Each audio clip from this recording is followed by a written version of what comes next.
பண்ணாதவங்க கீழே இருக்கிற சப்ஸ்கிரைப் பட்டனை பிரஸ் பண்ணிட்டு பக்கத்துல இருக்கிற பெல் பட்டனை பிரஸ் பண்ணிருங்க.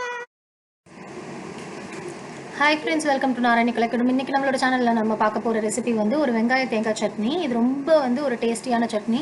இந்த சட்னிக்கு பார்த்தீங்கன்னா நீங்கள் வந்து வெறும் ரொம்ப கம்மியான இன்க்ரீடியன்ஸ் வச்சு தான் நம்ம பண்ணுவோம்.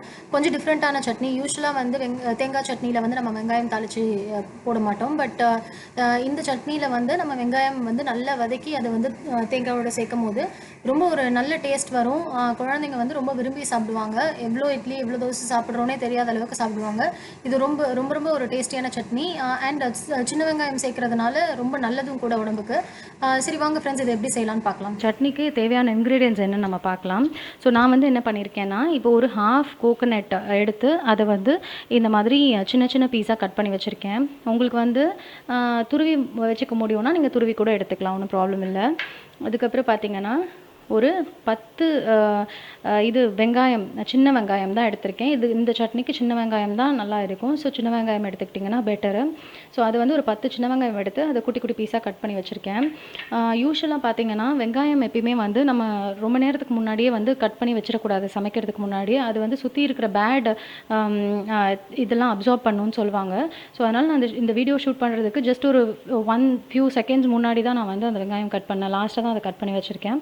அப்புறம் பார்த்திங்கன்னா நமக்கு தேவையான அளவுக்கு புளி. ஸோ புளி பார்த்திங்கன்னா நான் ஒரு குட்டி நெல்லிக்காய் சைஸ் புளி தான் எடுத்திருக்கேன். அதை எடுத்து கட் பண்ணி குட்டி குட்டி பீஸாக கட் பண்ணி வச்சுருக்கேன். அதுக்கப்புறம் 3 பச்சை மிளகாய் எடுத்திருக்கேன். அதுக்கப்புறம் நமக்கு தேவையான அளவுக்கு உப்பு, தாளிக்கிறதுக்கு நல்லெண்ணெய், கடுகு, உளுத்தம்பருப்பு, அதுக்கப்புறம் கருவேப்பிலை. ஸோ இதுதான் இதோட இன்க்ரீடியன்ஸு. நம்ம எப்படி இதை செய்யலான்னு பார்க்கலாம் வாங்க ஃப்ரெண்ட்ஸ். நம்ம இப்போ வந்து தேங்காய், பச்சை மிளகா, புளி, உப்பு இது 4த்தையும் ஒரு மிக்ஸி ஜாருக்கு நம்ம இப்போ ட்ரான்ஸ்ஃபர் பண்ணிடலாம்.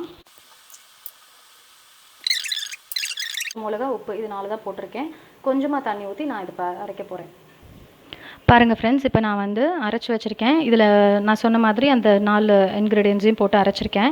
இப்போ நம்ம அடுத்து என்ன பண்ண போகிறோன்னா, நல்லெண்ணெய் விட்டு வெங்காயம், கடுகு, உளுத்தம்பருப்பு, கருவேப்பிலெல்லாம் தாளித்து இந்த சட்னியில் நம்ம போட போகிறோம். ஸோ அதுக்கு முன்னாடி இந்த சட்னியை ஒரு பவுலுக்கு நம்ம ட்ரான்ஸ்ஃபர் பண்ணிக்கலாம். ஓகே ஃப்ரெண்ட்ஸ், இப்போ நம்ம வந்து தாளிக்க போகிறோம். ஸோ இதுக்கு வந்து ஒரு கடாய் ஸ்டவ்வில் வச்சுட்டு அந்த கடாய் கொஞ்சம் சூடான உடனே நம்ம வந்து ஒரு 2 டேபிள் ஸ்பூன் அளவுக்கு எண்ணெய் விட போகிறோம்.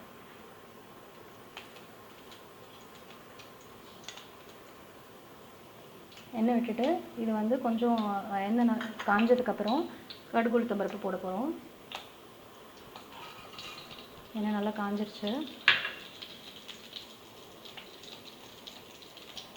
ஸோ இப்போ வந்து கடுகு உளுத்தம் பருப்பு நல்லா பொரிஞ்சிருச்சு. ஸோ இந்த ஸ்டேஜில் நம்ம வந்து வெங்காயம் போட போகிறோம். அதில்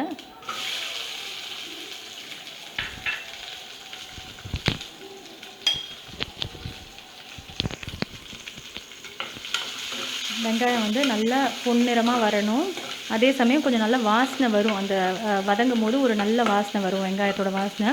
ஸோ அந்த ஸ்டேஜில் வந்து நம்ம ஆஃப் பண்ணிவிட்டு கருவேப்பிலை போட்டுட்டு இதை அப்படியே சட்னியில் ட்ரான்ஸ்ஃபர் பண்ணிட வேண்டியதான் ஃப்ரெண்ட்ஸ். ஸோ இந்த அளவுக்கு வர்ற அளவுக்கு நம்ம வந்து வதக்கி எடுத்துக்கணும். ஸோ இதில் வந்து நான் வந்து இப்போ கருவேப்பிலையும் போட்டு வதக்கிட்டேன். ஸோ நல்லா வதங்கிருச்சு. நல்லா பாருங்கள், கோல்டன் ப்ரௌன் இந்த கலரில் வர்ற வரைக்கும் நம்ம வதக்கி எடுத்துக்கணும். இப்போ இதை வந்து நம்ம வந்து இந்த சட்னிக்கு நம்ம ட்ரான்ஸ்ஃபர் பண்ண போகிறோம். இந்த வெங்காயத்தோட வாசனை தான் அந்த சட்னியில் போய் ரொம்ப வந்து அந்த சட்னியோட டேஸ்ட்டையும் தூக்கி கொடுக்கும், அரோமாவையும் தூக்கி கொடுக்கும். நான் இப்போ அதை வந்து சட்னியில் ட்ரான்ஸ்ஃபர் பண்ணிவிட்டு காமிக்கிறேன் ஃப்ரெண்ட்ஸ். பாருங்கள் ஃப்ரெண்ட்ஸ், இப்போ நான் வந்து அந்த வெங்காயம் இந்த தேங்காய் சட்னியில் இன்க்ளூட் பண்ணிட்டேன்.